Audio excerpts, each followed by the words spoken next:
সুন্দরী মেয়ে দেখে বলে এখন অনেক যুবকরাই যে ভাই আমি পুরো মেয়েটাকে দেখে ক্রাশ খেয়েছি।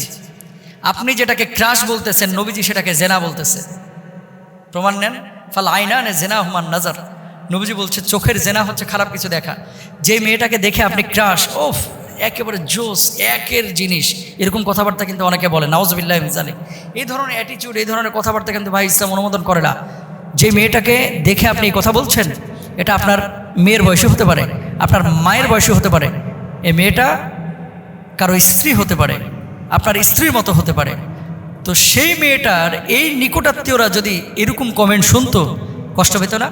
সুতরাং কাউকে ক্রাশ অথবা একেবারে উড়াধুরা মেয়ে অথবা দেখতে জোস এরকম কোনো মেয়ে নেই। এই ধরনের কোনো বাচনভঙ্গি দিয়ে আমরা জিব্বার জেনা করব না, আমরা চোখের জেনা করব না। যাকে আপনি বলছেন ক্রাশ, নবীজির ভাষায় সে হচ্ছে জেনা বা ব্যভিচার, চোখের জেনা।